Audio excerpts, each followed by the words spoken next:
ये कहानी है रामनगर गांव की। रामनगर गांव में मनोज अपनी पत्नी शीतल के साथ रहता था। मनोज जंगल में लकड़ियां काटकर बेचने का काम करता था ताकि वो अपने परिवार का पालन पोषण कर सके।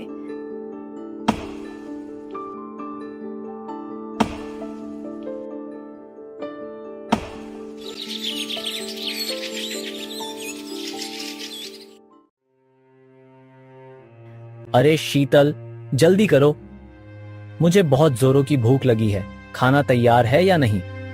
अरे जरा शांति से बैठो, खाना ही बना रही हो। कोई मशीन नहीं हो कि 2 मिनट में खाना तैयार कर दूं। थोड़ा टाइम लगेगा। मैंने तुम्हें कितनी बार कहा है कि सुबह जरा जल्दी उठा करो, लेकिन तुम मेरी बात सुनती कहाँ हो। तुम्हें तो अपनी मर्जी का कहीं करना होता है ना। मैं तो ये काम कर के थक गई हूँ।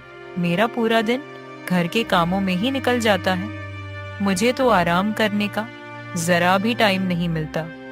तुम्हें तो मेरी तकलीफ दिखाई ही नहीं देती। सुबह सुबह बस मुझे सुनाना शुरू करते हो। हाँ हाँ ठीक है, अब जल्दी से खाना बनाओ, मुझे जंगल में जाकर लकड़ियां भी काटनी है। थोड़ी ही देर में खाना तैयार हो जाता है। मनोज और शीतल साथ में बैठकर खाना खाते हैं। खाना खाने के बाद मनोज जंगल में लकड़ियां काटने निकल जाता है।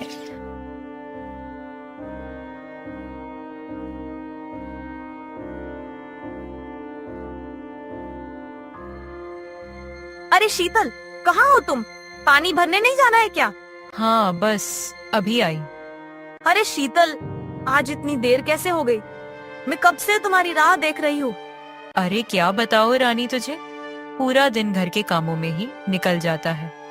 मैं तो ये घर के काम करते करते बहुत थक जाती हूँ।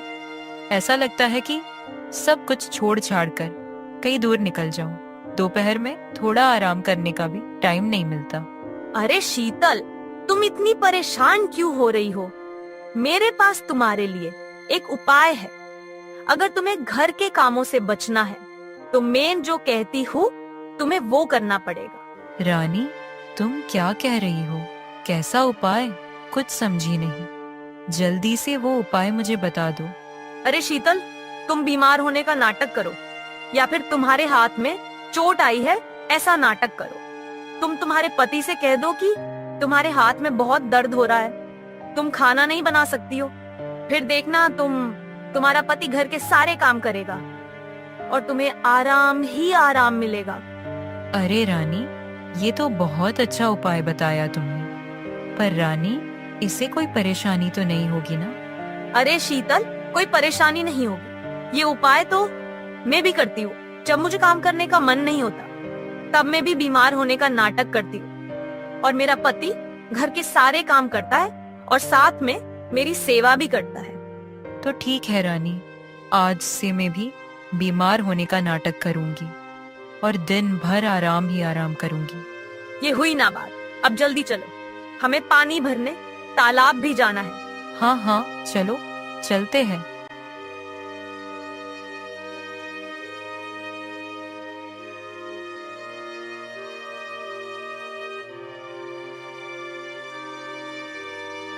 शाम को मनोज लकड़ियां बेचकर अपने घर आ रहा था।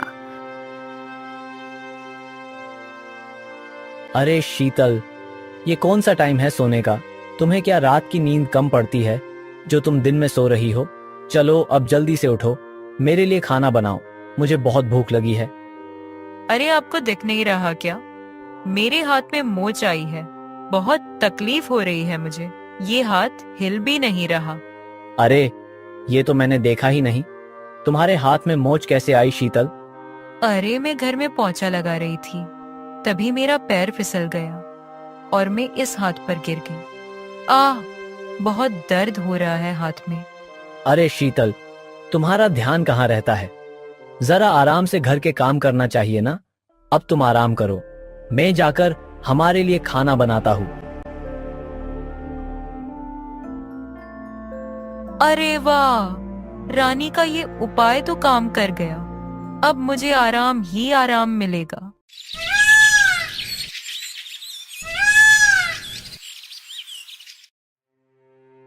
अरे शीतल, 2 दिन हो गए, क्या अभी भी तुम्हारे हाथ का दर्द ठीक नहीं हुआ?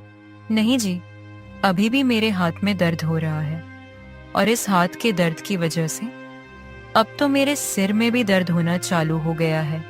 अच्छा, तो चलो हम अभी वेद जी के पास चलते हैं, वो तुम्हें ठीक कर देंगे। अरे नहीं नहीं, 2 दिन आराम करूंगी तो ठीक हो जाऊंगी। वैसे भी वेद जी बहुत सारी दवाई देते हैं, और दवाई खाने से मुझे एलर्जी हो जाती है। ठीक है शीतल, हम वेद जी के पास नहीं जाएंगे, तुम घर में ही आराम करना। अब मैं रसोई में जाकर खाना बनाता हूँ, फिर उसके बाद ही जंगल में लकड़ियां काटने चला जाऊंगा। पता नहीं शीतल का हाथ कब ठीक हो जाएगा। घर के काम करके, जंगल में लकड़ियां काट के मुझे तो बहुत थकान हो रही है। भगवान करे शीतल का हाथ जल्दी से ठीक हो जाए, ताकि वो घर संभाल सके और मैं बाहर का काम संभाल सकूं। अरे मेरा भोला पति कितना ख्याल रख रहा है मेरा, और कितनी सेवा भी कर रहा है। मेरे तो मजे ही मजे हैं। अरे शीतल, मैंने खाना बनाकर रसोई घर में रख दिया है, और हाँ, घर के सारे काम भी मैंने कर दिए हैं। तुम बस आराम करना और खाना खा लेना। अब मैं चलता हूँ। ठीक है जी, ध्यान से जाना। मनोज अपने काम पर चला जाता है। जैसे ही मनोज अपने घर से निकल जाता है, रानी शीतल से मिलने घर आ जाती है। अरे ओ महारानी, चलो उठो, तुम्हारा पति चला गया। अरे रानी, बहुत अच्छी नींद आ रही थी मुझे। अरे, मैं तो अपनी कुल्हाड़ी लाना भूल ही गया। कोई बात नहीं, मैं अभी घर जाकर अपनी कुल्हाड़ी लेकर आता हूँ।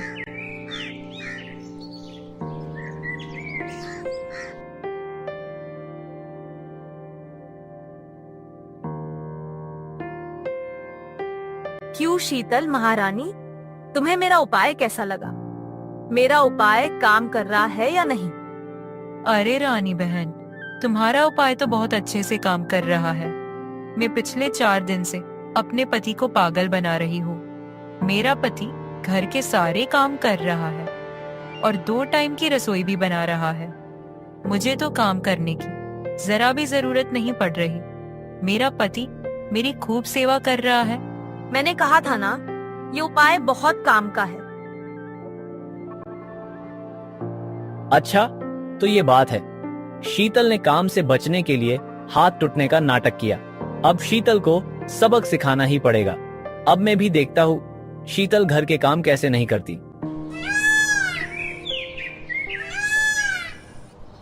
अरे शीतल, तुम्हारा हाथ अभी तक ठीक नहीं हुआ। हाथ तो ठीक हुआ है, लेकिन सिर में अभी भी दर्द हो रहा है। अरे पर तुम्हारे सिर पर ये चोट कैसे आई? अरे वो लकड़ियां काटते समय कमजोरी की वजह से मुझे चक्कर आ गई और मैं नीचे गिर गया और मेरे सिर पर चोट आ गई। अरे बाप रे, तुम्हारे सिर पर तो बहुत बड़ी चोट आई है। तुम्हें तकलीफ हो रही होगी। अरे कोई बात नहीं शीतल, तुम आराम करो। तुम्हारे सिर में दर्द हो रहा है ना, मैं अभी अपने लिए खाना बनाता हूँ। अरे नहीं नहीं, तुम खाना मत बनाओ, मैं खाना बना लूंगी। मुझे अब थोड़ा ठीक लग रहा है, तुम आराम करो। शीतल रसोई में जाकर खाना बनाती है और थोड़ी ही देर में खाना तैयार हो जाता है। हम कल ही वेद जी के पास जाकर तुम्हारा इलाज करवा लेंगे, ताकि तुम्हें थोड़ा आराम लगे। इसकी कोई जरूरत नहीं है शीतल। राम मुझे वेद जी के पास लेकर गया था। वेद जी ने मुझे 2 महीने तक काम नहीं करने को कहा है। शीतल, अब मैं जंगल में लकड़ियां कैसे काटूंगा? अब हमारा घर कैसे चलेगा?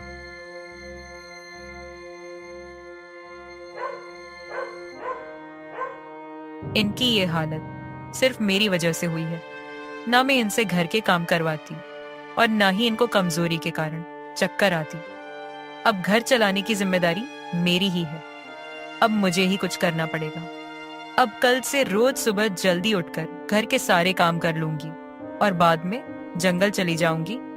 हाँ, अब मुझे यही करना होगा। लगता है शीतल को अपनी गलती का एहसास हो रहा है। उसे अपनी गलती पे पछतावा हो रहा है।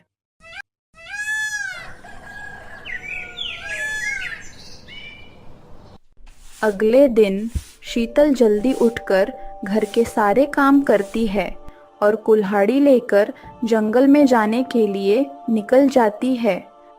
अरे शीतल, इतनी सुबह ये कुल्हाड़ी लेकर कहाँ जा रही हो? अरे रानी, मेरे पति के सिर में चोट आई है। कल वो जंगल में लकड़ियां काटते समय चक्कर खाकर गिर गए और उनके सिर पे चोट आ गई।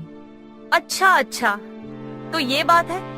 ठीक है शीतल, तुम जाओ अपने काम पर और मैं भी अपने घर चली जाती हूँ।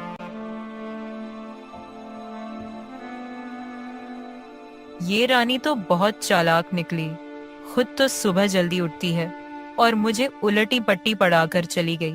मैं ही इस रानी की बातों में आ गई और मेरे पति की ये हालत हो गई। लेकिन आज से कामचोरी बिल्कुल नहीं करूंगी। मुझे मेरी गलती का एहसास हो गया है।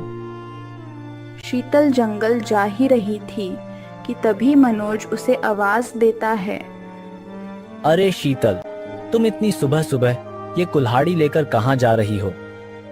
अरे आपकी तबीयत ठीक नहीं है ना, तो सोचा आज मैं जंगल चली जाऊं ताकि कुछ लकड़ियां काटकर उन्हें बाजार में बेचूं।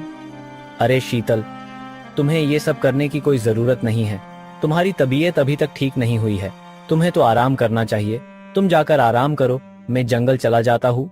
वैसे भी मुझे अब थोड़ा ठीक लग रहा है। मैं आपको कुछ बताना चाहती हूँ। क्या बताना चाहती हो? मेरे हाथ में कोई मोच नहीं आई थी। मैं तो बस बीमार होने का नाटक कर रही थी और मैं ये सब घर के कामों से बचने के लिए कर रही थी। मुझसे बहुत बड़ी गलती हो गई, मुझे माफ कर दीजिए। ये तुम क्या कह रही हो शीतल? तुम मेरे साथ ऐसा कैसे कर सकती हो? काम से बचने के लिए कोई ऐसा नाटक करता है क्या? मुझे माफ कर दीजिए। मैं अपने की पे बहुत शर्मिंदा हूँ। मुझे अपनी गलती का एहसास हो गया है और मेरी ही वजह से आपके सिर पर ये चोट आई है। तभी मनोज अपने सिर से पट्टी हटाता है। मुझे कुछ नहीं हुआ है शीतल, मैं भी नाटक ही कर रहा था। मुझे कोई चोट नहीं आई है। लेकिन आपने नाटक क्यों किया? क्योंकि मैं तुम्हें सबक सिखाना चाहता था। मैं तुम्हारे इस नाटक के बारे में सब कुछ जान चुका था। लेकिन कैसे? अरे शीतल, उस दिन तुम्हारी सहेली रानी घर पर आई थी ना, तो उसी दिन मैं अपनी कुल्हाड़ी घर पर ही भूल गया था और मैं अपनी कुल्हाड़ी लेने घर आया था। तभी मैंने तुम दोनों की सारी बातें सुन ली थी और ये सब सुनकर मुझे बहुत गुस्सा आया और मैंने तय किया कि मैं तुम्हें सबक सिखाकर ही रहूंगा और फिर सिर पर चोट लगने का नाटक शुरू कर दिया। अगर तुम्हें बुरा लगा हो तो मुझे माफ कर दो, लेकिन तुम्हें सबक सिखाना बहुत जरूरी था। अरे आपको माफी मांगने की कोई जरूरत नहीं है। आपने मुझे सबक सिखाकर अच्छा किया। ठीक है शीतल, अब तुम जाओ और खाना बनाओ। मुझे जंगल में जाने के लिए देर हो रही है। अरे मैंने खाना सुबह में ही तैयार कर दिया है। अरे ये तो बहुत अच्छी बात है। चलो हम साथ में खाना खाते हैं। और फिर मनोज और शीतल खुशी खुशी अपना जीवन जीने लगे।